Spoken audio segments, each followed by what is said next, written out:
ہونا ہے، اس میں ایسا کچھ نہیں ہے۔ کیا کچھ کہا ہے شیخ بشیر نے، آپ کو سناتے ہیں۔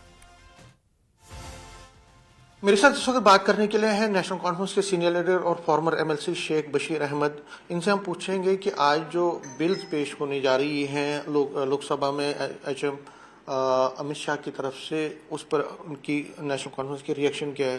سر، یہ جو بل پیش ہو رہی ہیں اور اس میں کہا جا رہا ہے کہ پہلے ایک بڑی ہوا چلی تھی جب یہ بات نکلی کہ اسٹیٹ ہوڈ کا ریسٹوریشن ہو سکتا ہے، میڈیا رپورٹس میں بھی اس پر، لیکن جب وقت گزرا تو جب پتہ چلا حقیقت میں تو یہ ریموول آف چیف منسٹر ہے۔ اگر وہ کرپٹ پایا جاتا ہے، 3 دن کا اریسٹ ہوتا ہے تو اس کو پھر ریموو کیا جائے۔ کیا آپ کو لگتا ہے کہ یہ تو الٹا ہی ہو گیا؟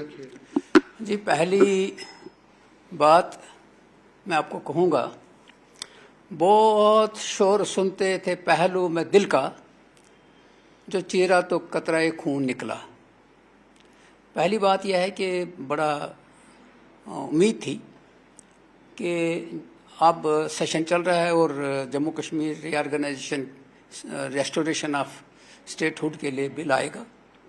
کل جب بل پیش اس میں ایک بزنس دیکھا، اس میں بل تو تھے، 3-4 بل تھے، اور جو بل کیا نام ہے اس میں آئے ہیں، اب کسی نے پڑھا نہیں، جب اس میں سوشل میڈیا پہ آئے یا پیپر میں آیا تو پہلی دفعہ لگا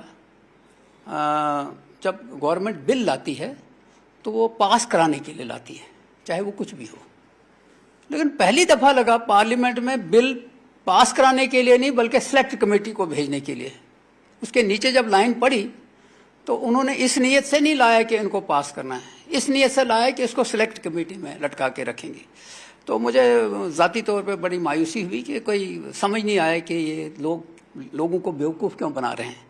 وہ دن بھی نہیں رہے، یہ بھی نہیں رہیں گے، یہ پوری دنیا کو بیوقوف بنا رہے ہیں، تو یہ نہیں سمجھتے ہیں کہ ان کا حشر کیا ہونا ہے۔ یہ سب چونکہ ان کو خود اریسٹ اس میں ہونا ہے، ایک وقت آئے گا یہ سارے اندر جائیں گے اسی میں، اپنے ہی بلوں میں۔ تو کہیں نہ کہیں ڈس اپوائنٹمنٹ ہے کہ آپ کو لگ رہا تھا کہ بالکل ڈس اپوائنٹمنٹ ہے، کوئی ان سے توقعات نہیں ہے۔ ہم کو ہے ان سے وفا کی امید، جو نہیں جانتے وفا کیا ہے۔ نیوز ایٹین سے بات کریں۔ Thank you very much. Cameraman صاحبہ کے ساتھ میں سمیر